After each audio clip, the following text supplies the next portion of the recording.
Hi Gundam fans, Papa Snorlax here. I have a few updates today. The first being how NTC went with my mobile fighter deck. So first off, I went 1 and 4, which felt a bit rough. So to give context, this was the build I was originally going to run. It ran smooth and I didn't have any issues with it. It's actually the build I'm going back to. But before the tournament, the day before, I second guessed myself and I was thinking about the matchups I was going to face with Blue-Green Nu and Blue-White Strike Freedoms. I decided to make some last minute adjustments, and as you can see in this build, I removed Royal Gundams, 1 Cyclone Punch and 2 Argamas to bring in 3 Mining Asteroid Fields, 2 Shining Gundam Super Mode, 1 Hao Gundam, and the Sai Chi. I always have trouble pronouncing that card. Compared to the original build I planned to take, this build just didn't run smoothly for me, and it ended up bricking in the majority of my 5 matches. Almost all the matches, I would say, except for the very first match, it bricked. But to go over how it performed, so the first match was against Blue-Green Nu Gundam. This was probably one of the best matches of the day I had. The deck ran well. I didn't have issues with it. The opponent, they were able to get my shields down fast though. But I was able to turn around and take control of the board. And I was able to knock out the last remaining 5 shields they had with 2 Master Gundams and a Shining Gundam on the field. But doing so allowed them to swing for game next turn, because when I bursted their shields, they were able to get the link that they needed to get past my defenses, because my base was already destroyed last turn and they didn't have any units on the field. But because they were able to get that extra ammo from the shields, they were able to take the game. That person also ended up winning the new type challenge. So it did feel good that I was able to perform with this deck against them as well. It's just because I was trying to play the deck aggressively. Sometimes you just get that luck that the burst effects, you can't really prepare for it. So that's what started my loss rate for the day. The next match was against another blue-green player, and I just had horrible opening hands. My deck bricked to the point where I don't even think I got to play until turn 4, and by then the opponent had already established the board, and they beat me in turn 6. It was a very fast blue-green deck. And then the third match was against Blue-White Strike Freedom, and this was another rough start. I shuffled I don't know. It was just not my day with the deck, and I ended up getting a lot of weird mixed match combos. I was getting cards when I wasn't expecting to get cards, and because of how they were playing their stuff, I had to answer it, or else I would have lost the game even faster. There was an instance where I needed to take out a unit, and the only way I could do that, I had to link Chibity to a Shining Gundam, and it just felt bad. I'm not a fan of that because it felt like I was lacking the consistency that my previous build had. Yes, I know I only shifted out with 6 cards, but it felt like that was a huge difference when I was playing this build. That match also, it went past round 10 or turn 10, and I was able to use a lot of the search card effects. I went through 3 Domons, all my overflowing, all my airframes. I had about 3/4 of my deck in the trash, just trying to fight off against the board. But because they had so many turns to establish their board, by the time the game ended, they had already 3 Strike Freedoms on the field, and yeah, it was just the Strike Freedom. If you allow it to establish, it's going to stay in control. Match I would finally get my first win against was Red-White ZAFT Control, which I was kind of surprised because I bricked a little bit in the very beginning. It took me maybe turn 3 I was able to play something, trying to remember exactly, but they were also having a slow start, so they must have had the same issue with their deck. The mid game, I picked up momentum and was able to answer the units that they would play, and I was able to also combo a lot of Darkness Fingers to take out units, and swing in with Maxter to get the cards I needed into my hand, being able to finish off the game with Shining and Master Gundam. The last match, I actually thought we weren't going to play a 5th match, but I ended up playing my buddy who was running green-purple Sazabi, and this was pretty back and forth from the very beginning. We were trading units, and he ended up taking control mid-game, but I ended up making a comeback, answering his units, and I had a board of 4 units set up, and when I passed turn, he then answered with dropping a Sazabi and hitting my shields with suppression, as well as making me sack a unit and then swinging in with Zeong for game. So overall, my takeaway is, first off, I need to not second guess myself last minute, because the NTCs that I have done that at usually ends up like this. I've actually performed pretty well at NTCs before. And I will say this deck this build just didn't feel good to play, and I was just frustrated with myself after for making the decision to change it last minute.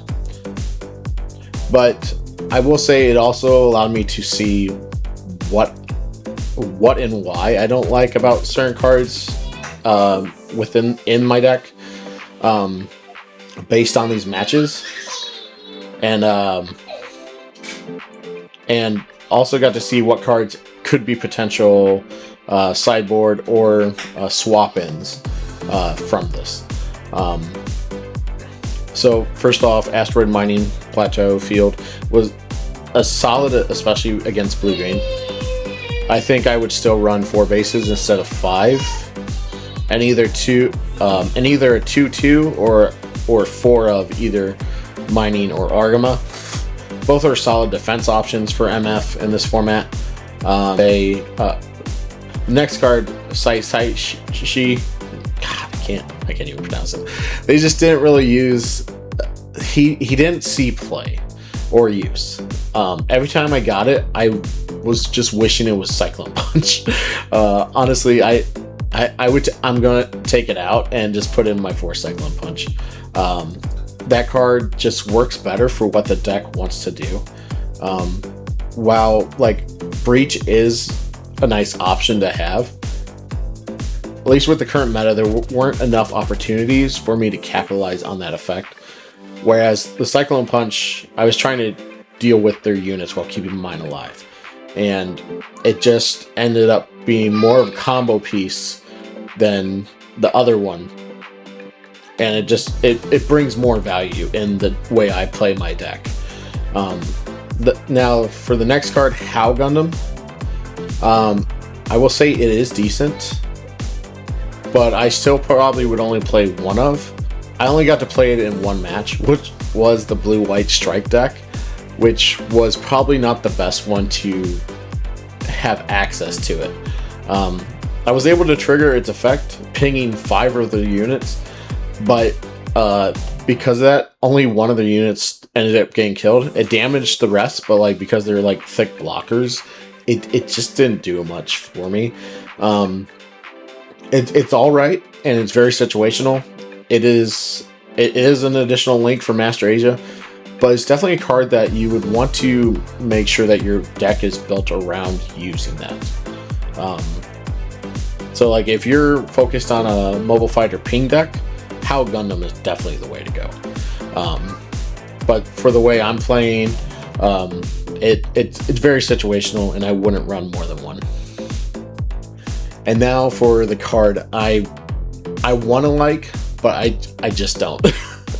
I know you see it in all the winning MF decks for NTCs and everywhere, but it's always just, they are always just wanting 1 or 2 copies, and it's for this reason. Like Shining Gundam Super Mode, just, it doesn't feel that great to play unless you have a link to play it. I don't like that it only gets suppression when you activate a special move command, and its link effect when it attacks is pretty mediocre. Most of the time when I would draw it, I would discard it just to have the fuel for the other Shining Gundam to activate his effect and pull commands from the discard. There also didn't feel like there was a scenario where that card would have changed the game for me. So it really just, for me, Super Mode just takes up a slot that I think I would rather run something else. Like even Silver Bullets would be, in my opinion, a better card to put in there, or Gundam Aerial to bring back commands. Like, yeah, it's nice to have suppression, but Master Gundam, he kind of does that with his ability, and you're trying to trigger the combo effects in the deck. And Super Mode just doesn't feel like it works with the combo effects as well as the rest of the cards. So in all, I will say this NT was a good learning experience, and that's the best thing that you can always have at the end of the day.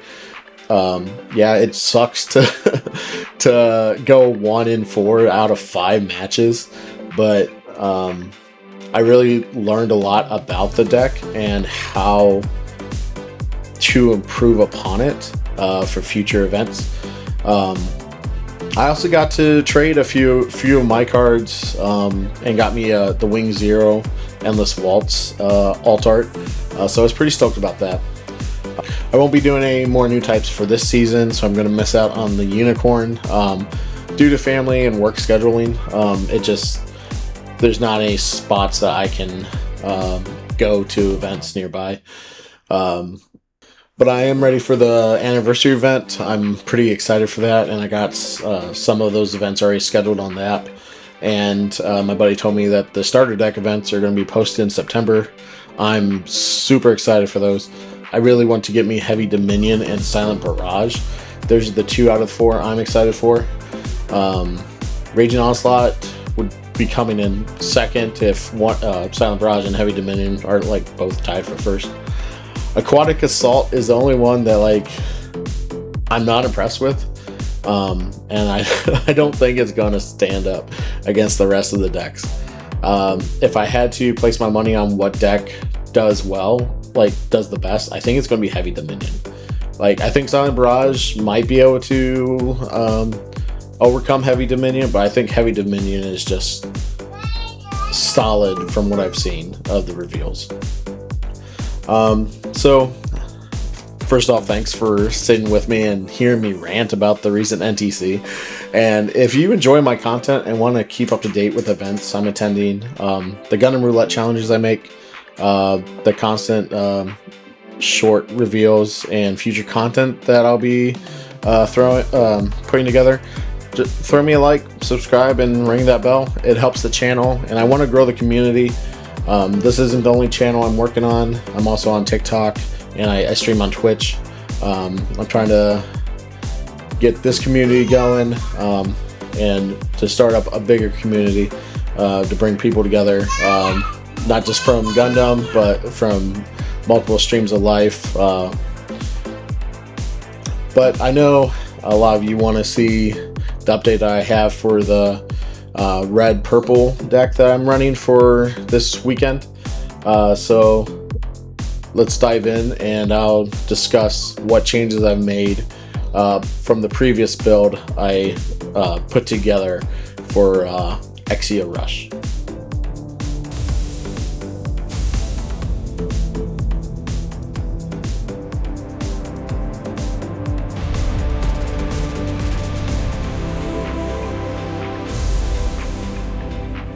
Alright, so for this week's locals, this was the original build I had put together. After playtesting, it burns out pretty fast and needs some additional oomph to keep it going. As well, as much as I like Exia, it needs some additional support cards along with it to help it perform. So with that, here is the updated build I'll be taking this week. So starting off, I'm running 3 of the Nu Gundam, as well as 4 Gundam Exia Repair as my early game units. I'm also running 2 of the level 3 Red Exia to counter early game units. Then for turn 4, we still have our boy Kyrios at 4 copies, and I then replaced the vanilla turn 4 Exia with 3 copies of GN Armor Type E. This counts as a Setsuna link and can also help take out token units while being a decent body mid-game. I'm then running 4 Shiden Custom as mid-game blockers. I know they're not CB, but against rush decks you need that option to keep pace and protect your board, and the Virtue is too situational as you need to have a CB pilot in play for it to get blocker. And depending on what type of deck you're running, it's super easy for players to just remove the unit that has the CB pilot and Virtue just loses blocker. So I don't want to give them that option, and I'd rather just have a blocker unit that doesn't need an additional effect to make it a blocker. It just makes more sense that way. Now getting into turn 5, we're running 3 Gundam Throne Dry, as once it's rested by an effect, it can restand itself, which is going to work with a few of the different cards I have coming up. So additionally, for level 5, we're running 2 of the Gundam Exia.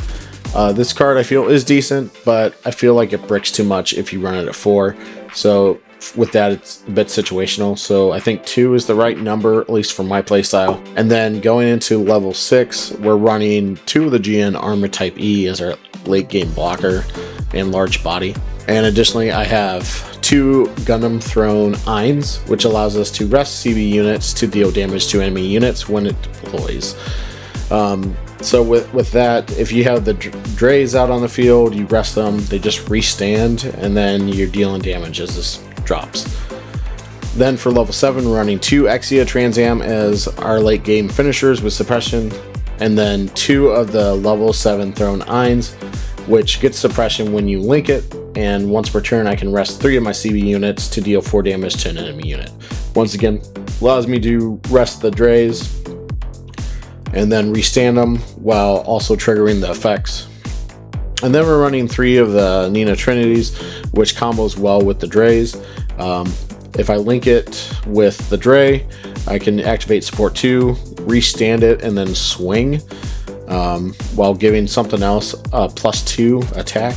So it just helps buff our units while providing a good combo piece to push against the opponent's board. And then we're running everybody's favorite crazy man at 4, Hallelujah Haptism. With the Kyrios, you're looking to destroy the opponent's units with first strike, and then when you do that, you obviously get to look at the top card, and if it's a CB card, then you get to add it to hand. So he's just there to destroy things and give us resources. And then we're running 3 Setsuna. I don't really care for his effect. Like, it's an okay effect, but he's mainly just here to link with the other Exia units, because there's quite a few different Exia options in this deck. But yeah, he's mainly just here to link. And then for commands, I'm running 2 damage control, as this is one of my favorite purple commands. I like being able to stop up to 3 damage, and it's a card that a lot of people don't expect to see play unless you play with me often or watch my videos. But yeah, I think this is a great card. And then I'm running 1 armed intervention. This is more so just to redirect an attack to one of my other units that's already rested. In the past, I've tried running more than 1, and it just doesn't seem that great of a card, in my opinion. Like, it has a cool concept, but it's very situational, and you basically need to prepare your board to the situation where your opponent will try to attack something, and then you redirect it to the unit that you want them to attack instead. So hopefully gain that trade in or destroying the unit without losing a unit. And then for bases, we're running 3 of the, I'm gonna butcher this name, the Ptolemos, as this is pretty decent against early game aggro, as long as I have a rested CB unit on the field, right? Rested friendly CB unit in play. Level 3 or lower units can't damage this base, so they have to definitely try and throw their bodies at my units to even deal damage to this. So it's a good misdirect card early on. And then the last card I'm running is 1 copy of Trinity Warship. This is just another card to potentially allow me to rest Dre or other CB units while pinging the opponent units that are level 5 or lower. It's a decent card. I was originally running 4, but just because of how different decks run, I feel like this could even go up to 2, but right now I'm just going to run 1 of, because Ptolemos being a lower cost base and just more prevalent with the aggro scene, it's more viable at the moment. So that's the updated Exia Rush. I'll let you know how it performs after this week's locals. Once again, thanks for watching. I'm Papa Snorlax, and I'll see you next time. Bye!